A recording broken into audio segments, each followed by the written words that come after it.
ouverture du clapet EGR, donc on va pouvoir voir les paramètres des capteurs de position qui sont reliés sur le clapet EGR. On fait varier la commande et on regarde au niveau du signal comment est-ce que ça sort. Et on peut même observer le fonctionnement du clapet EGR. Idem pour tout ce qui est volet d'admission ou papillon motorisé.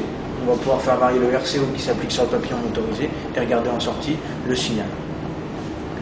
De la même façon qu'on le ferait sur les bancs moteurs qu'on a vu en bas, sauf que sur les bancs moteurs, on a une difficulté à voir le volet, puisqu'il va être dans la canalisation, dans la tubulure d'admission. Okay.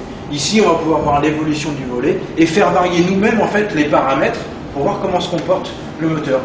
Sorti de là, si vous savez le câbler et le mesurer ici, vous saurez forcément le diagnostiquer dans vos ateliers. Juste à côté, on est toujours au niveau des actionneurs. Donc là, on va être plutôt sur tout ce qui est verrouillage et moteur de lève-vitre. Ici, tout ce qui est commodo avec liaison multiplexée sur les canaux de vitesse et à basse vitesse. Okay.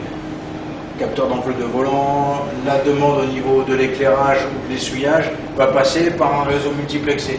Donc, à l'aide de cette maquette et d'une autre interface que nous avons, qu'on peut installer sur PC, on va pouvoir voir tout ce qui est trame multiplexée, tout ce qui est demande. À chaque fois en fait que vous agissez sur un levier, vous pouvez voir qu'est-ce qui se passe au niveau de la trame multiplexée qui va ensuite partir vers le module de commande de carrosserie.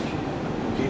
Activer les essuie-glaces, l'éclairage, synchroniser les essuie-glaces ou alors verrouiller le véhicule. On peut relier ainsi plusieurs maquettes entre elles. Juste ici, on va retrouver tout ce qui est capteur de position. Donc pour chaque maquette, en fait, vous avez un manuel qui vous présente le câblage et les exercices à faire, avec la possibilité évidemment de relier tout ce qui est multimètre et oscilloscope.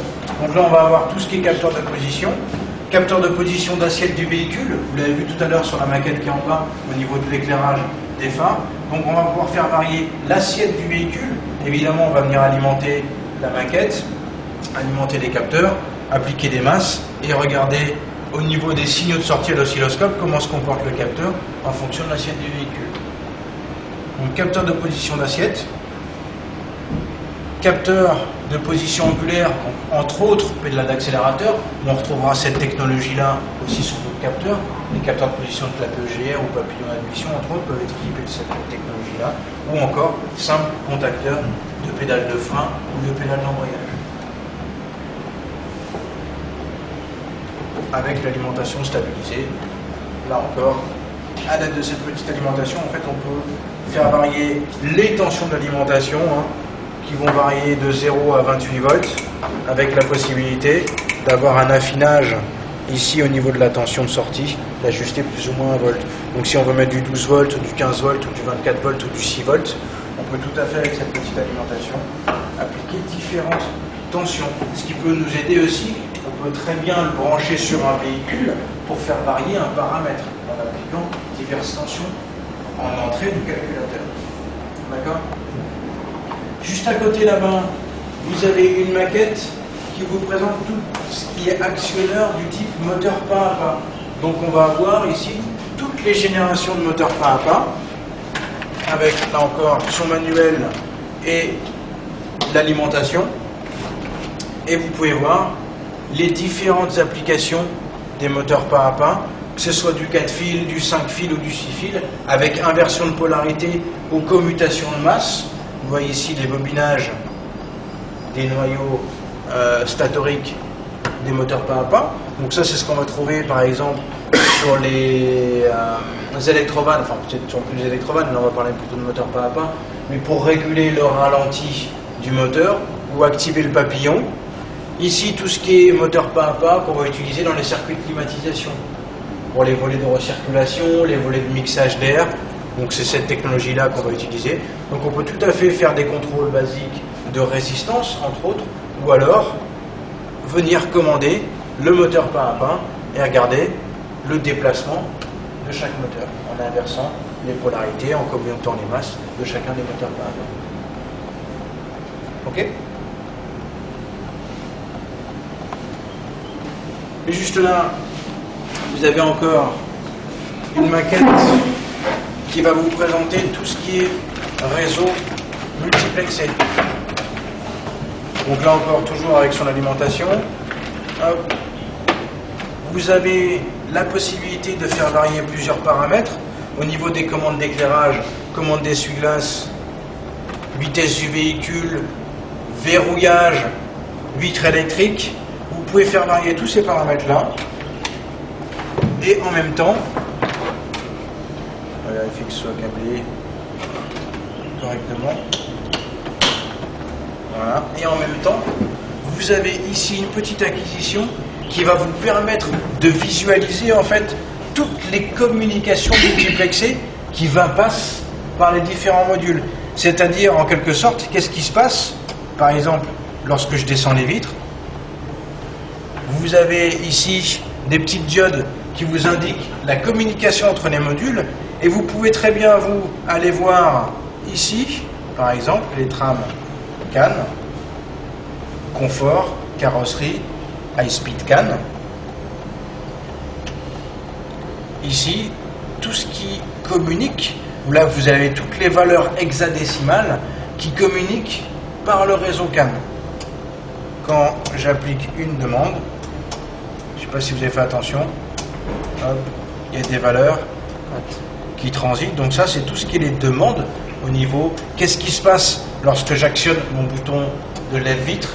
Ben, j'envoie une consigne, une demande au boîtier de servitude qui va actionner lui le moteur de lève-vitre. Et ces demandes-là, que ce soit au niveau de l'éclairage, au niveau de l'essuyage, du verrouillage, passent par des réseaux multiplexés. Donc nous, on va pouvoir voir à l'aide de ces maquettes qu'est-ce qui se passe. Alors évidemment, on ne peut pas le déchiffrer comme ceci. On a besoin de tableau de correspondance et on va pouvoir interpréter au niveau des valeurs hexadécimales quel est l'ordre qui a été donné à tel calculateur ou tel actionnaire. Et vous avez même le capteur d'angle de volant. Donc on peut très bien faire varier l'angle du volant et regarder ce qui se passe. Et même hop, une représentation de l'éclairage. Et là encore, donc on a le câblage au niveau des modules. Dans le manuel, vous avez tout un tas d'exercices et d'explications en fait qui vont vous expliquer qu'est-ce qui se passe au niveau des demandes. Vous pouvez visualiser les trames des réseaux multiplexés. D'accord. Ça en fait c'est l'acquisition qui va avec. C'est-à-dire que vous avez un petit CD à installer sur un PC et vous pouvez décoder en fait toutes les trames que vous venez de voir ici. Vous pouvez les décoder à l'aide du logiciel qui est fourni. Et là encore, sur cette maquette-là, on a la possibilité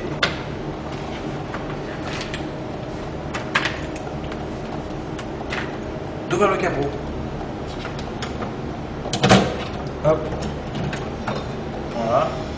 Et ici, on peut très bien, vous avez toute une série de fusibles, donc on peut très bien venir avec des faux porte-fusibles équipés de résistance, venir se placer ici pour générer par exemple un défaut au niveau du faisceau du véhicule et voir comment se comporte le système au niveau du réseau multiplexé. Qu'est-ce qui va se passer au niveau des trames. On peut faire des coupures ou des courts-circuits en appliquant de la résistance.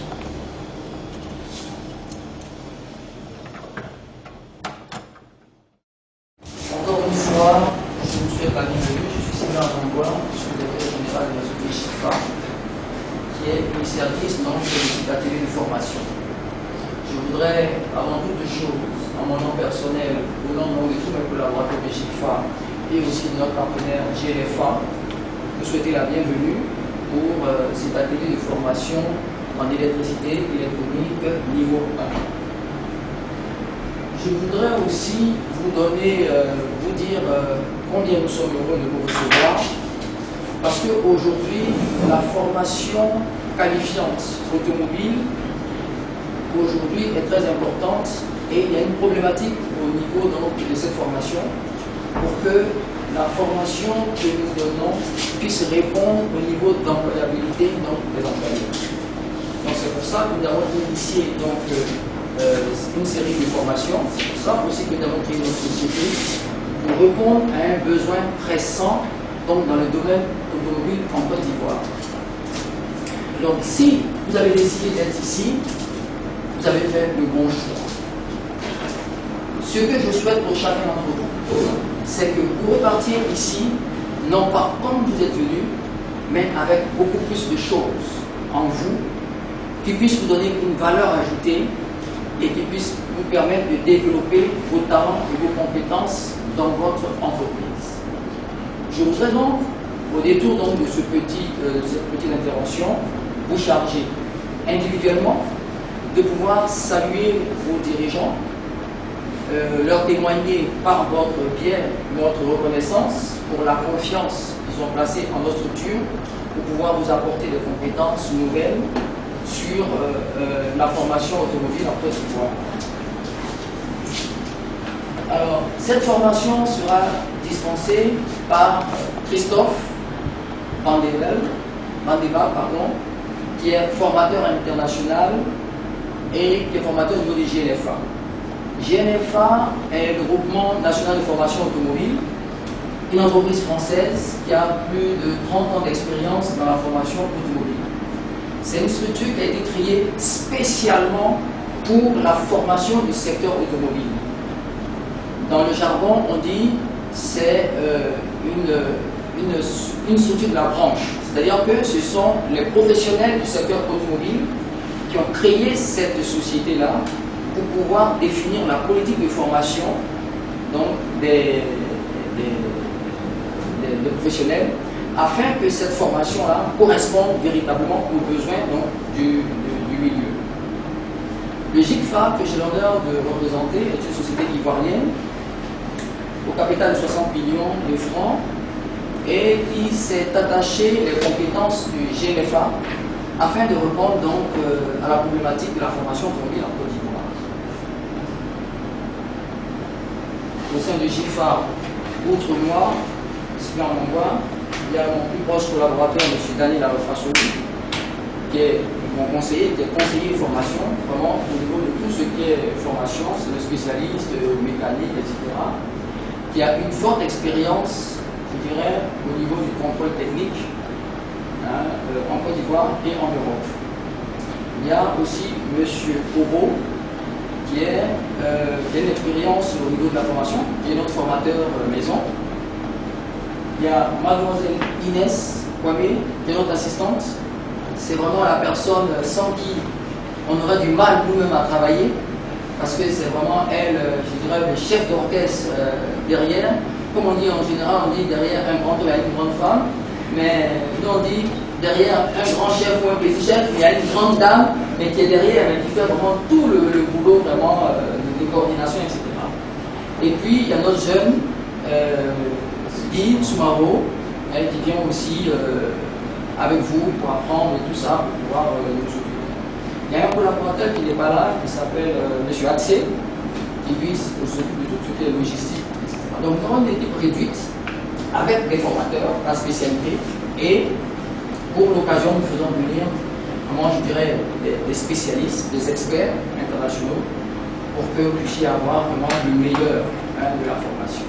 Alors donc, avec l'équipe là que vous voyez, nous ferons en sorte que votre séjour, qui va se dérouler en 2 étapes, à savoir à partir d'aujourd'hui jusqu'à samedi, et ensuite à partir de lundi prochain jusqu'à jeudi, soit un séjour réussi.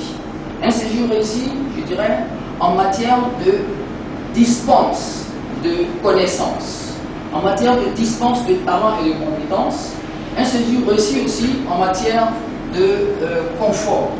Nous allons essayer de faire en sorte que vraiment vous soyez à l'aise. Soyez à l'aise, comme on dit, on est ensemble.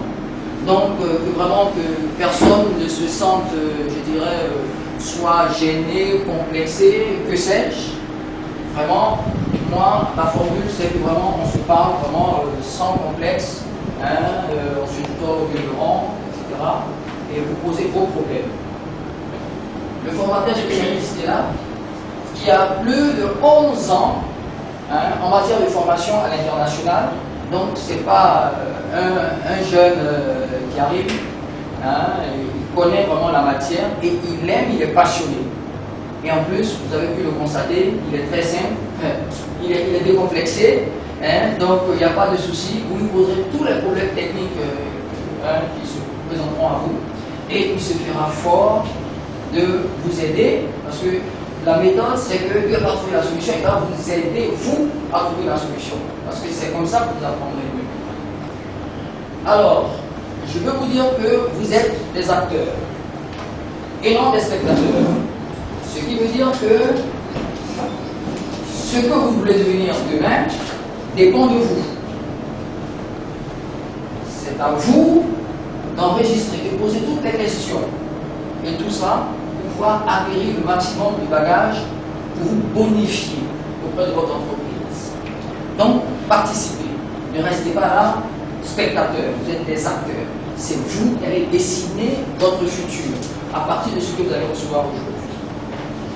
Deuxièmement, il ne faudrait pas hésiter à dresser une liste de vos attentes. Hein, nous allons vous donner à partir de demain une fiche qui pourra vous aider, mais vous mettrez dessus attentes. Mes attentes, c'est par exemple bien savoir lire par exemple un circuit électrique. Moi je ne suis pas spécialiste, mais non, ne m'engueulez pas. Mes attentes, c'est bien pouvoir lire un circuit électrique en urgence 1. C'est-à-dire que ça, vraiment, au jour d'aujourd'hui, je sais travailler, mais je ne sais pas lire un schéma électrique, par exemple. Et puis, en urgence 2, c'est-à-dire que, bon, l'urgence 1, c'est très urgent, l'autre, c'est urgent, et puis l'autre, c'est pas urgent, mais j'en ai le besoin. Donc, vous-même, vous allez définir les priorités, et avec cette priorité que vous aurez défini, vos attentes, votre formateur, avec vous, de concert, vous allez essayer donc de trouver des solutions ensemble. Je vous remercie de votre aimable attention et surtout, bonne formation. Je rejoins Sylvain pour vous souhaiter à tous la bienvenue. C'est la première fois que je viens en Côte d'Ivoire, c'est avec plaisir que je suis parmi vous. J'espère pouvoir y revenir pour vous dispenser d'autres formations si vous êtes satisfaits. Et j'essaierai de faire en sorte de vous satisfaire dans vos attentes ou dans les exercices qu'on pourra faire. Donc comme vous l'a dit Sylvain, moi c'est Christophe Mandoual, vous pouvez m'appeler Christophe, pas de problème. Oui, voilà. Christophe Mandoual, vous pouvez m'appeler Christophe, on va se tutoyer s'il s'agit de personne. Ça convient à tout le monde? Donc ça fait un petit peu moins de 20 ans que je suis dans... Donc je vous disais, ça fait un petit peu moins de 20 ans que je suis dans la technique, d'accord. J'ai commencé par le 2 roues. J'étais avant dans la moto. Ensuite, je me suis dirigé vers une formation de dieseliste. Ensuite, j'ai encore poursuivi dans la moto. J'ai travaillé aussi bien sur les mobylettes que sur les motos. Ensuite, j'ai fait un petit peu de nautisme, tout ce qui est bateau, jet ski. J'ai travaillé un petit peu pour la Marine nationale française. Et ensuite, je me suis retourné vers la moto. Et ensuite, je suis parti vers l'automobile. Où j'interviens depuis à peu près 14 ans dans l'automobile. 14 ans que je suis dans l'automobile. Et donc j'ai travaillé pour différents constructeurs. Et depuis un petit peu moins de 11 ans, je suis formateur technique. J'ai commencé à travailler pour la Ford Motor Company. Principalement pour le constructeur Ford, mais pas seulement, également pour Volvo, où je faisais des formations techniques, aussi bien en mécanique, en électricité, qu'en électronique, un petit peu, en utilisation de logiciels de diagnostic, enfin un petit peu, beaucoup, en utilisation de logiciels de diagnostic ou de lecture de schéma.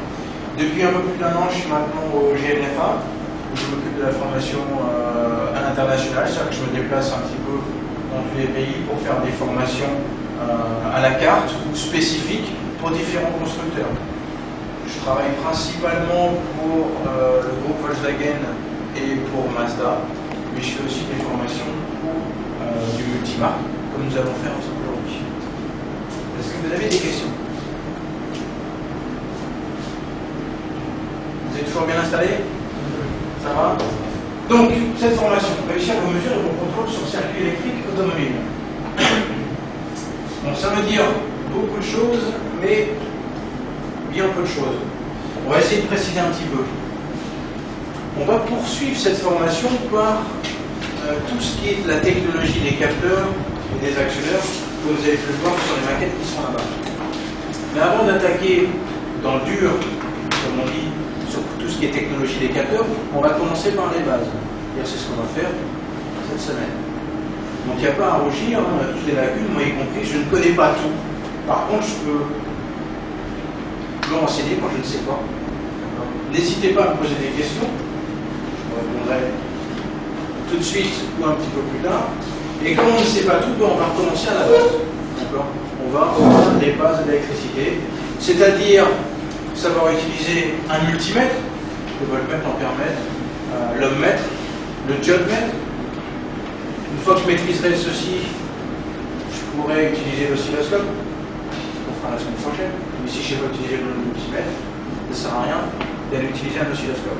Donc on va revoir ces notions de base que sont la tension, l'intensité, la résistance, l'utilisation du multimètre, les lois qui s'appliquent en électricité.